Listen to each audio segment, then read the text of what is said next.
Hello bachcho, let's see the question. And the question says that embryo sac of some apomictic species appear normal but contain diploid cells. Suggest a suitable explanation for the condition. तो आ जाओ बच्चों, थोड़े से की concept के ऊपर बात कर लेते हैं, चीजों को अच्छे से सॉल्व कर लेते हैं, तो हम चीजों को बेटरली अंडरस्टैंड कर सकते हैं बच्चों। तो देखो, the development of embryo sac apomictically can occur due to diplospory and apospory. तो क्या लिखोगे? एम्ब्रायो सैक, क्या लिखोगे? द, सही से लिखो, क्या लिखोगे? द डेवलपमेंट ऑफ, क्या लिखोगे? The development of embryo sac, of किस चीज का? एम्ब्रायो सैक, कहां पे? ऑफ सम एपोमिक्टिक स्पीशीज, या फिर बोल सकते हो कि एपोमिक्टिकली, एपोमिक्टिकली कैन ऑकर ड्यू टू, किस वजह से? कैन ऑकर ड्यू टू आपके डिप्लोस्पोरी और आपके एपोस्पोरी के वजह से, ड्यू टू डिप्लोस्पोरी एंड आपके एपोस्पोरी, इनके वजह से, है ना। तो ये जो दो टर्म्स है आपके लिए तो नया टर्म्स है, तो जान लेते हैं डिप्लोस्पोरी क्या है, एपोस्पोरी क्या है, थोड़ा सा उसके ऊपर जान लेते हैं। ठीक है, एक एक करके नोट डाउन कर लो। तो इधर हम हेडिंग लगाते हैं किसका? डिप्लोस्पोरी का, है ना। इधर हम डिप्लोस्पोरी का हेडिंग लगाते हैं और इस साइड पे हम एपोस्पोरी का हेडिंग लगा लेते हैं, है ना। तो जानना हमारे लिए आसान हो जाएगा। ठीक है, एक एक करके पॉइंट नोट डाउन करके चलते हैं। तो देखो, डिप्लोस्पोरी के ऊपर हम क्या पॉइंट दिखाएंगे? The embryo sac is formed, the embryo sac is form an unreduced megaspore formed from an कहां से? an unreduced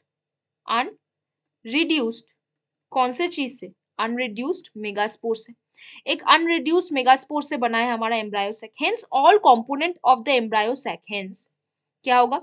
all component of the embryo sac are diploid, of the embryo sac क्या हो जाएगा बच्चों आपका? Embryo sac is diploid, diploid बन जाएगा, है ना। The egg cell develops into diploid embryo without fertilization. अब अगर हम कोई भी सेल की बारे में बात करें, इधर प्रेजेंट होने वाले कोई भी सेल की अगर हम बात करें, तो कोई भी सेल से अगर आप एम्ब्रायो सैक का कोई भी सेल से आप अगर एम्ब्रायो बना रहे हो तो वो डिप्लॉयड एम्ब्रायो बनेगा। हम एक सेल मान लेते, the egg cell develops into, किसमें डेवलप होगा? डेवलप्स इनटू किसमें? डिप्लॉयड एम्ब्रायो पे, without, develops into diploid embryo without आपका फर्टिलाइजेशन के, विदाउट फर्टिलाइजेशन, विदाउट फर्टिलाइजेशन वो क्या बना रहा है? डिप्लॉयड एम्ब्रायो का फॉर्मेशन कर रहा है। तो हमने डिप्लोस्पोरी के ऊपर बात कर लिया बच्चों। अब देखो हम थोड़े थोड़े एपोस्पोरी के ऊपर बात कर लेते हैं। एपोस्पोरी बेसिकली है क्या? यहाँ पे डेवलपमेंट ऑफ एम्ब्रायो सैक हो रहा है माइटोटिक डिविजन के जरिए से। तो क्या बोलोगे? Development of embryo sac formation takes place by embryo sac formation take place from nucellus, formation take place कहां से? न्यूसेलस से, फ्रॉम न्यूसेलस, न्यूसेलस से बन रहा है। तो एम्ब्रायो सैक क्या होगा? डिप्लॉयड होगा, न्यूसेलस से डायरेक्टली बन जा रहा है। Then the embryo sac will be diploid in nature, embryo sac, the embryo sac will be diploid, embryo sac कैसा होगा? Will be diploid. डिप्लॉयड को हम क्या लिख सकते हैं? 2n भी लिख सकते हैं, बट आप डिप्लॉयड लिखो। तो यहाँ पे अब यहाँ से अगर एक सेल डेवलप करे, अगर एक cell, if the egg cell develops into, तो यहाँ से अगर हम बात करें तो यहाँ से क्या होगा? यहाँ से अगर हम बात करें तो यहाँ पे प्रेजेंट होने वाले जो एक सेल है, the egg cell develops into, किसमें डेवलप कर जाएगा? Into diploid embryo without fertilization, diploid embryo without क्या? एम्ब्रायो विदाउट आपके फर्टिलाइजेशन के, है ना बच्चों। तो एक चीज आप ध्यान रखो, एक चीज जो है वो बेसिकली क्या चीज है? बेसिकली एक चीज जो है, embryo sac of the some apomictic species appear normal but contain diploid cell, suggest suitable explanation for the condition.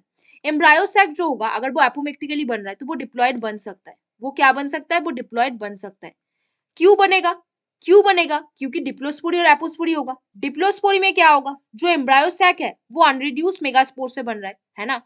यहाँ पे जो एम्ब्रायो सैक होगा वो डिप्लॉयड नेचर का होगा। तो एम्ब्रायो सैक के अंदर प्रेजेंट होने वाले जो भी सेल कंपोनेंट्स है वो क्या होगा? डिप्लॉयड होगा। तो अगर हम एक सेल को लेके एम्ब्रायो बनाए तो वो कैसा बनेगा? डिप्लॉयड बनेगा, और वो विदाउट फर्टिलाइजेशन डिप्लॉयड बन रहा है ना। तो इसे हम एपोमिक्सिस बोलेंगे। फिर हमारे पास अगर एपोस्पोरी की बात करें तो एम्ब्रायो सैक का फॉर्मेशन डायरेक्टली कहाँ से हो रहा है, न्यूक्लियस से हो रहा है, माइटोटिक डिवीजन के जरिए से।